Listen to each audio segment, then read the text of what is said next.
The Cavalcade of America, presented by DuPont.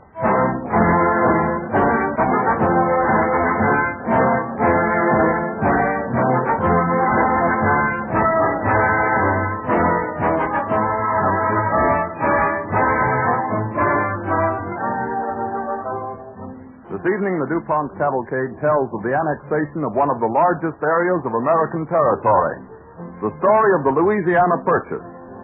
In so doing, Cavalcade not only salutes the vast territory of that old Louisiana, but particularly the Louisiana of today, with its thriving metropolis of New Orleans, now a modern city of 500,000 people, where the old French tradition has been transmuted into 20th century progress.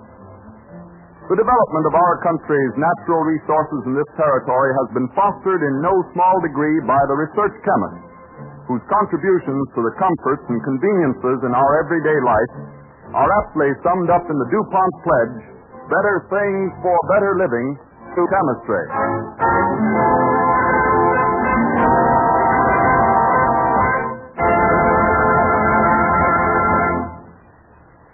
From Victor Herbert's operetta, Naughty Marietta, a romance of New Orleans in colonial days, Don Voorhees and the DuPont Cavalcade Orchestra play "'Neath the Southern Moon."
DuPont Cavalcade moves forward.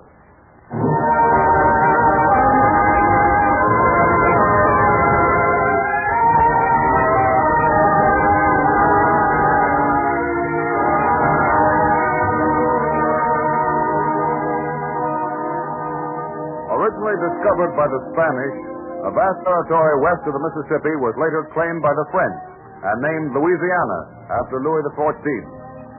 Under French rule, the city of New Orleans was founded, and it soon became a center of New World commerce. In 1763, Louisiana was ceded to Spain by the French, who feared to have the rich territory fall into British hands. But New Orleans continued French in thought and ideals, and French leaders never gave up the hope that Louisiana would once again belong to France. In the fall of 1800, a special envoy is ushered into the presence of the Spanish king, Carlos IV.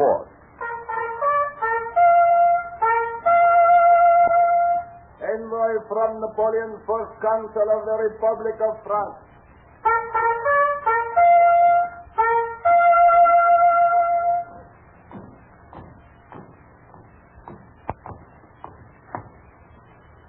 Your Majesty, You may speak. in accordance with the instructions of Napoleon Bonaparte, my master and your ally, I am to inform your Majesty that in return for bestowing upon your Majesty's son-in-law the kingdom of Etruria in Italy... Ah, yes, Etruria. You said Etruria? Yes, your Majesty. In return for Etruria, it is expected that your Majesty will cede to France those holdings in North America known as Louisiana, Louisiana? formerly settled and possessed by France and ceded to Spain. Your first consul enjoys some exaggerated notions, quite out of proportion to the stature of the man. Your Majesty vents a strong opinion on a poor envoy. What message would you have me carry the First Consul as regards the transfer of the territory in A question? transfer. A quarter of the American continent in return for a worthless kingdom for a worthless son-in-law. Etruria. I'd not have asked the favor had I known the price would be this. Still, I suppose he'd have found some other way of laying his hands on the territory. Am I right in supposing that Talleyrand has been interesting your master in his program of colonization? Your Majesty assumes too great knowledge in so humble a servant of the Republic. Well, let it be so. Go, take Louisiana home to your master. I will bear this news to France. Wait. There is a condition. A condition? So? News of this must remain secret for at least a year or two. I shall mention it to my master. A formal treaty will in due time be arranged. Yes. A secret treaty. Oh, by all means. Secret. Very well. You may leave me.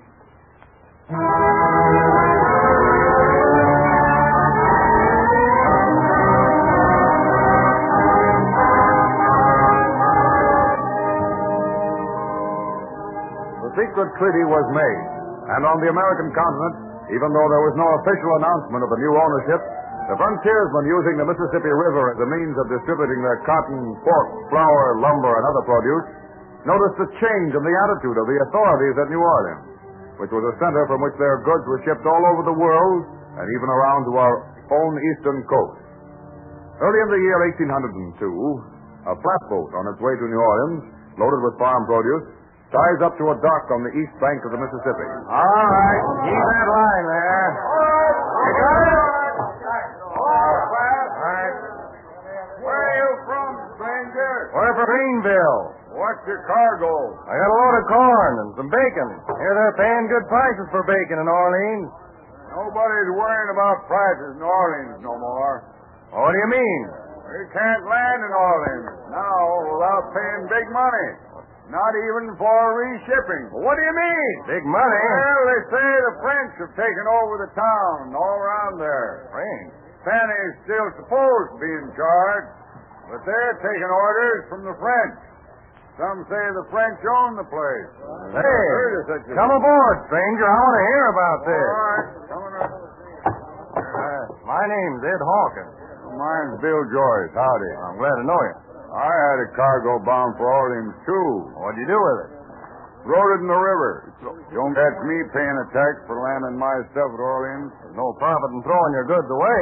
I know, but there ain't none in selling the stuff when you figure the cost of putting it ashore. Besides, There's the principle of the thing. I'll be skinned if ever I pay a cent of duty to those Spanish port authorities. Well, don't blame you. Sir, I'll fight first. That's what I'll do. Well, there's going to be trouble along this here old stream. The folks in this valley is getting riled up. Well, boys, I guess we might as well put right back to Greenville. Mean it did? Yeah, it's only 600 miles or so. That's a long way to pull this here box with a full load on. Well, Sam, we'll just ask the river to turn roundabout. We'll float on up back to Greenville. Look here, joking aside, there's going to be trouble. You just wait till my country up there hears about this. Yeah, I'm a little ahead on my trip. I got started down before the rest of them. Yeah. We'll meet so many others on our way back, I reckon. And wait till they hear the news. Brother, you're right. There's going to be trouble. There's going to be some fighting. Well, that's the way I feel. Napoleon may be a big man.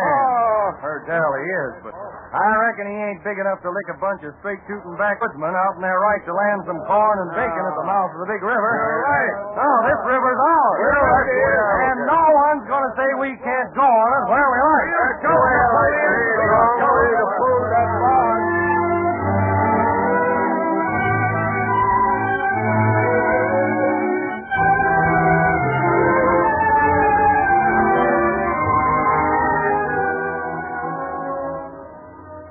To the American frontiersman, this problem of the freedom of the river seemed a simple matter. A little unorganized skirmishing against the greatest military genius of all time would settle everything.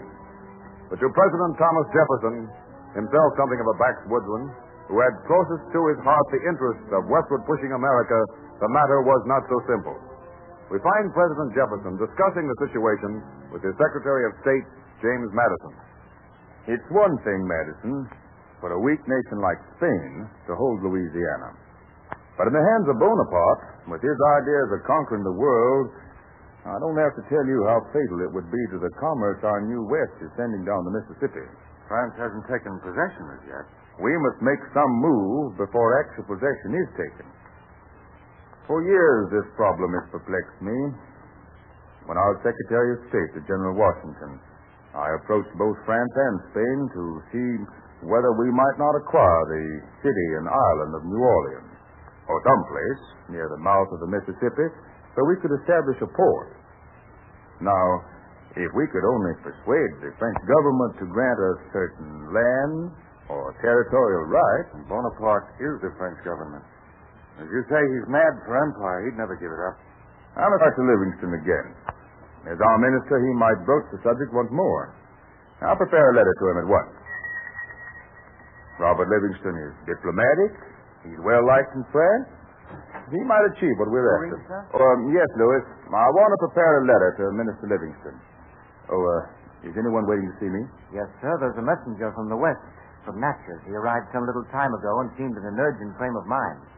I told him that you're engaged and might not be able to see him. From Natchez, eh? In an urgent frame of mind. I'll see him. Yes, sir. And this letter just came for you. Oh, thank you. From Monsieur DuPont in New York. Will you see the messenger now, sir? Just a moment. Monsieur DuPont is leaving for France. We shall miss him. Young Victor DuPont? No, the father, Pierre Samuel. A fine gentleman and a good friend. DuPont could give us good advice on this Louisiana situation. He knows Talleyrand well. And Talleyrand's Bonaparte's right-hand man. And he knows Marbois, the Minister of Finance, also. Send the man from Natchez in, Louis. Yes, sir. Come in, please. Thank you. Well, sir? Mr. President, I'm Bill Joyce from Natchez. I'm glad to see you, Mr. Joyce. This is Mr. Madison, my Secretary of State. I do. You've important news from Natchez, Mr. Joyce? That I have, Mr. President. The countryside is up in arms out our way. We're planning to float down the river and assert our rights. What rights, Mr. Joyce? Our rights to land stuff at Orleans, free of charge. You see, Mr. President, the trouble has started already. We aim to wring Napoleon by the neck.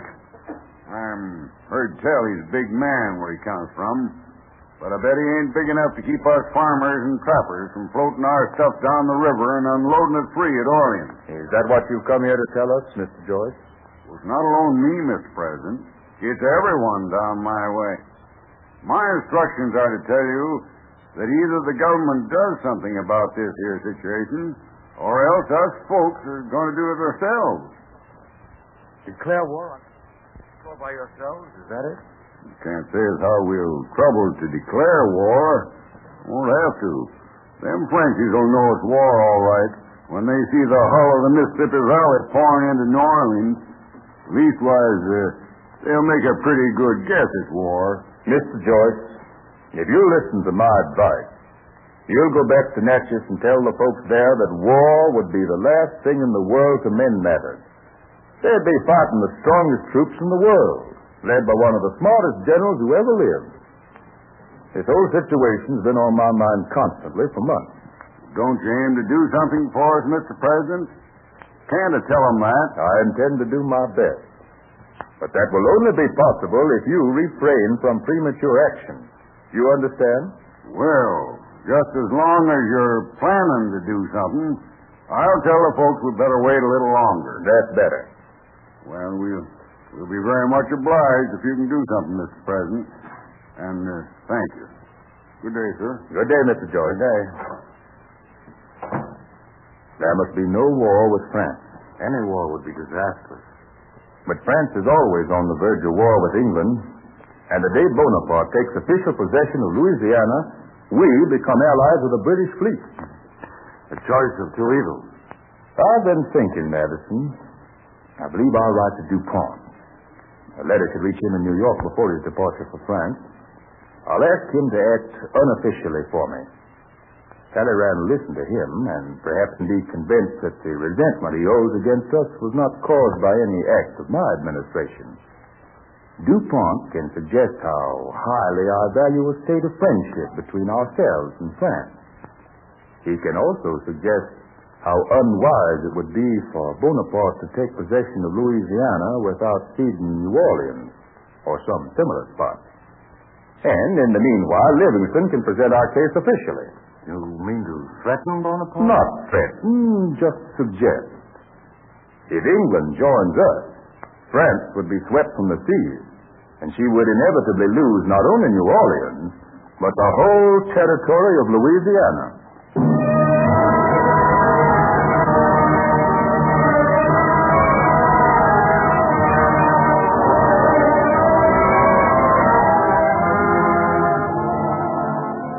Jefferson's letter, written on April 25th, 1802, was received by Pierre Samuel DuPont on the eve of his departure for France. He talks it over with his son Victor in their New York quarters. I am worried, Victor. Frankly worried by Mr. Jefferson's letter. You and I know that it would be impossible for France to hold Louisiana by force against the combined power of the United States and the English fleet. But the hot-headed young soldier like Bonaparte will be more offended than moved by this argument. What would your reply be to the argument, give me this country or we will take it? I would reply, we will defend it. Certainly. And then all the misfortunes President Jefferson wished to avoid would take place at once.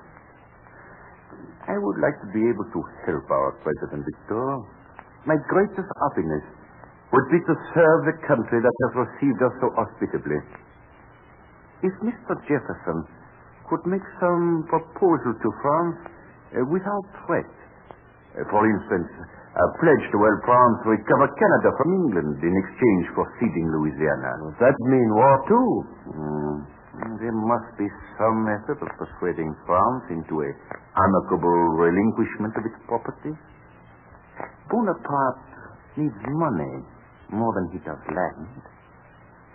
That's it. This should be treated as a commercial transaction.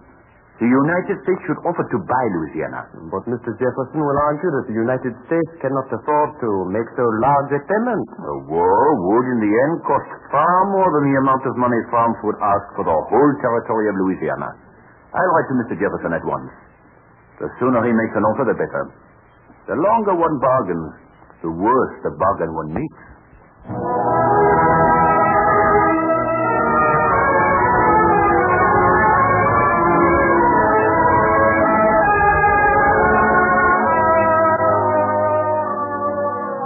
Samuel DuPont's letter to Jefferson, written on April 30th, 1802, was the first proposal, so far as records show, that the United States should think of buying all of the Louisiana Territory.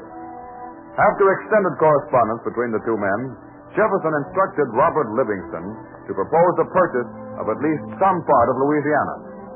In France, DuPont continued in Jefferson's confidence, and as a result of his unofficial talk with Marbois and the others, was optimistic on the outcome, while Livingston was pessimistic. Meanwhile, the frontiers of Mississippi became increasingly restless, and Jefferson realized that he must move quickly to avoid a break. He therefore appointed James Monroe to act as his minister plenipotentiary and envoy extraordinary. Shortly after Monroe's arrival in France, Napoleon Bonaparte is found arguing with Talleyrand, his Minister of Foreign Affairs, and Barbara Marbois, his Minister of Finance. Enough, Talleyrand. Your schemes begin to bore me. But, sire, Don Carlos of Spain has at last signed the order delivering Louisiana to France. Now, why not look towards the American continent and give us the strife with England? With England? Never. I am not satisfied with the army and treaty. I see now that as conqueror I should have made greater demands on the English. I shall cross the Channel. I must subdue the English. What say you, Marbois? I am in accord with you, sir. England will always be England, sire. Likewise, the Austrians and Russia. But the colonies across the sea have as yet no permanent character. You could make them French, were you so inclined. The colonies across the sea are hard to hold. In Santo Domingo, 2 armies wiped out. One by the yellow pestilence, the other by that black devil Toussaint Louverture. Swarming troops was like demons from the tall grasses and mowed my fighters down. An expensive little campaign. Much money went from our coffers in that venture. Do not remind me of it. Bien, that was Santo Domingo. Count that as an experience. Louisiana is ours. Its inhabitants, most of them, are civilized. With some slight industry and farsightedness on the part of France, it could be developed into a most lucrative colony indeed. But with more than slight expenditure. No, I will not throw good money after bad. America does not interest me. Let the United States make me a definite offer, and be it little enough to outfit 25 frigates of war, I shall take it. Would it perhaps interest you, sire, to know that a ship has arrived from America bearing a single notable passenger in the person of James Monroe, a famous diplomat of the American president?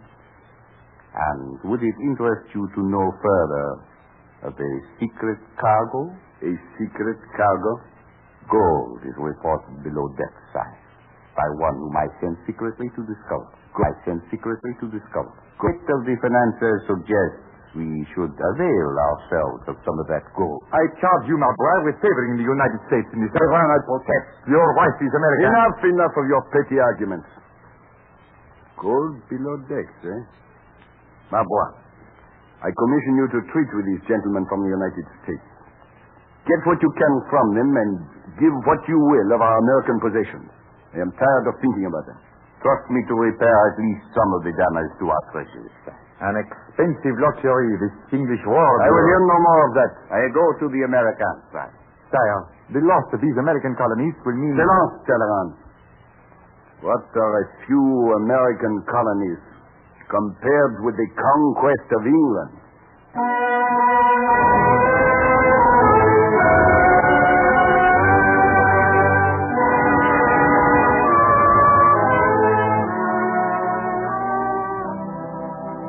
So, according to Napoleon's wishes, his ministers bargained with the American representatives.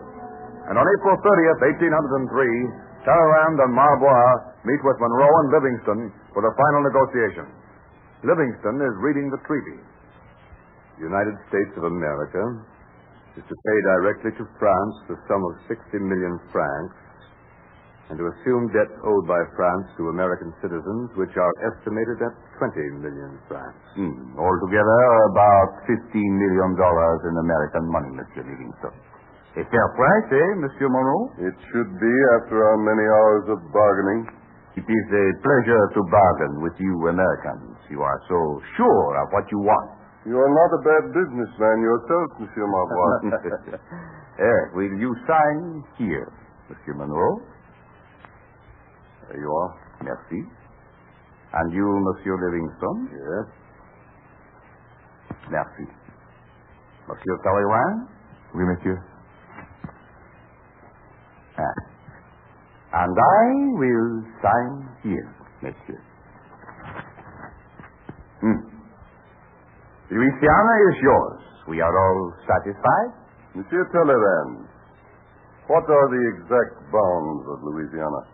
That, Monsieur Monroe, I do not know exactly. From the Mississippi River westward. You must take it as we received it from Spain.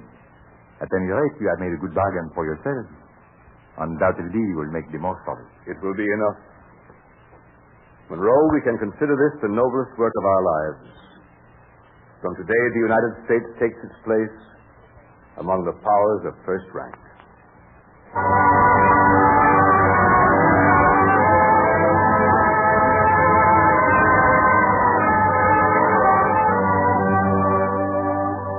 The Louisiana Purchase doubled the size of a young republic, extending its borders as far to the northwest as what is now the present state of Idaho. This was the start of an expansion that changed the United States from a small seaboard country to one of the great nations of the world. We salute the men that made the Louisiana Purchase possible as valiant leaders in the Cavalcade of America.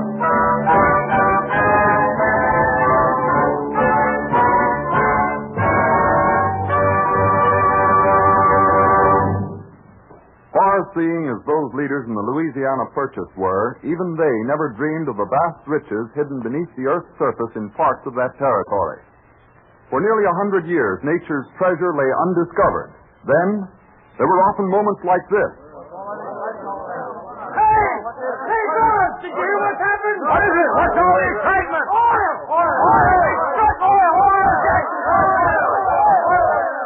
Always the cry of oil brought thousands rushing to the scene. Men fought to lease surrounding land, and many locations were drilled regardless of geological or other conditions. The result was many costly failures. Less than one wildcat well in 50 turned out to be profitable.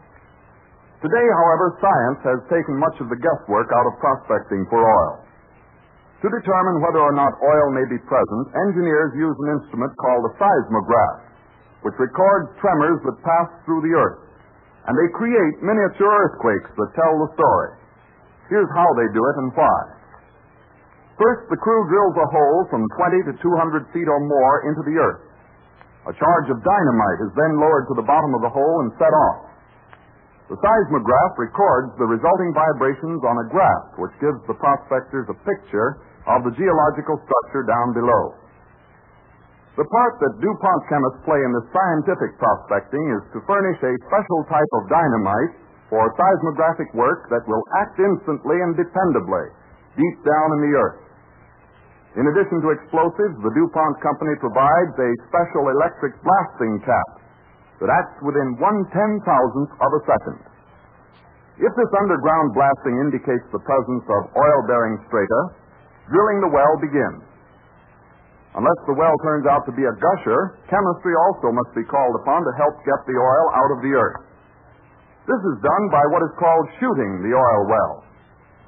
After the well is partially lined with steel tubing, cylinders full of nitroglycerin are lowered into the hole beyond the end of the tubing. Explosion of the nitroglycerin creates fissures that extend in every direction into the oil-bearing sand. This starts the oil flowing into the bottom of the well, and after that, it's largely a matter of pumping the oil out. The DuPont company maintains local plants in important oil districts to supply the nitroglycerin so vital to the petroleum industry. In this story of chemistry's service to everyone who uses oil or makes a living from it, we see one more example of the DuPont company's pledge: better things for better living through chemistry.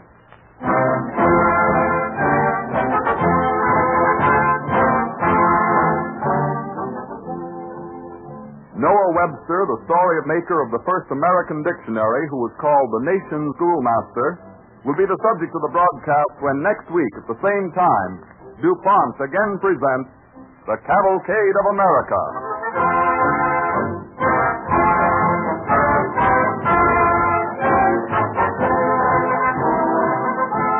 This is the Columbia Broadcasting System.